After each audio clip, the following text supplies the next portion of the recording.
Hi, my name is Jeremy, and I'm the owner and operator of Landby Productions, which is a production company in Minnesota. Today I'm going to be talking to you about 5 different steps in selling your used equipment.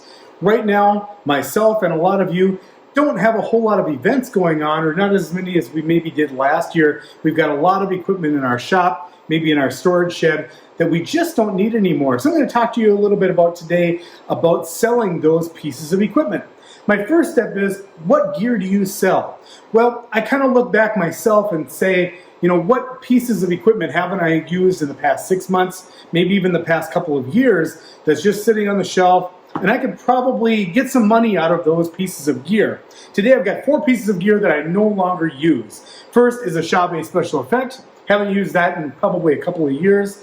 Next is a American DJ CC2016 Light Chaser. Probably haven't used that in about 6 years, maybe even longer. Next, I've got a Sennheiser lapel wireless microphone that was used for wedding ceremonies for pastors, and I would lapel mic the pastor for ceremonies. This is my actual backup that I've used, and this has probably sat on the shelf for at least a year, maybe even a couple of years.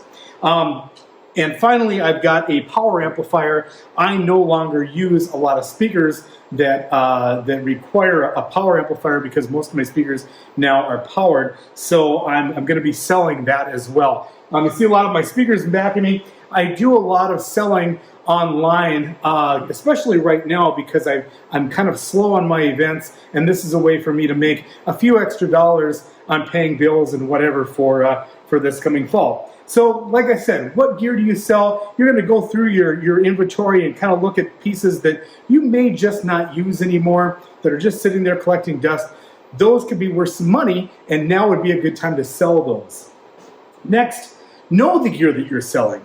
If I'm going to be selling a Sennheiser wireless microphone, first of all, I want to make sure that it's in the right frequency that I can sell right now. I know the 600 series in the United States, at least, is a frequency that can no longer be used. So I want to make sure I can sell that in the right frequency. Also, my special effect light, maybe I'll get a question like, well, is it DMXable? That's something that you need to know, or you should know before you sell that item. Maybe my power amp on how many watts it is and what can it do, and maybe how I used it. So those things are important things to know before you start selling your gear online. The third thing I want to talk to you about is pricing your gear. Also, taking good pictures of your gear when you're going to be listing it online for sale.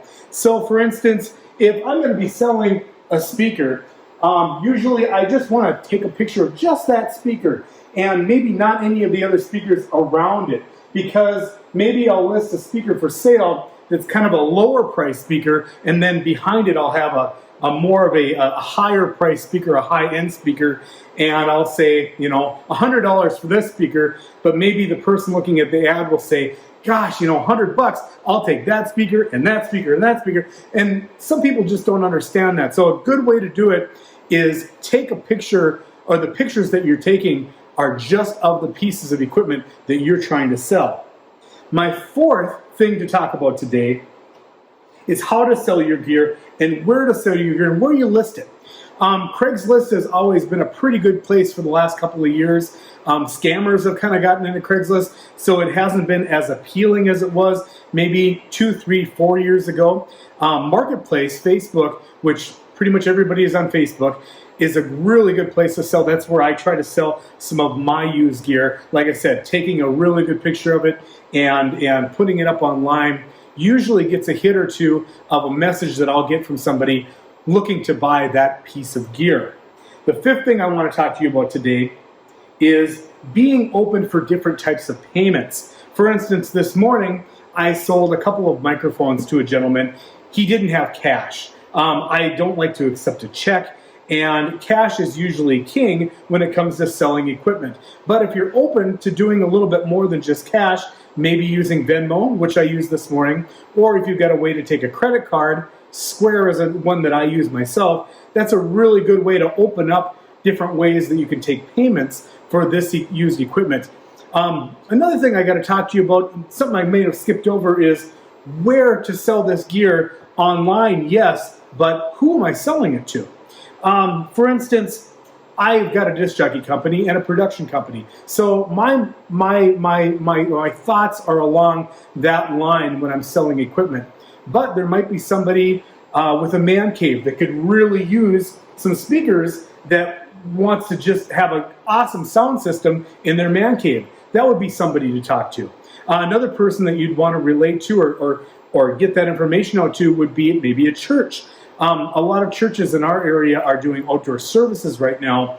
They're in need of sound systems, soundboards, wireless microphones, things like that, things that you may have sitting around your shop that you're not using, that you could get some serious money for that equipment.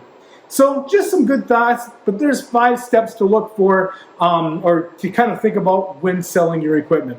This is Jeremy with Landby Productions. Hey, thanks so much for watching.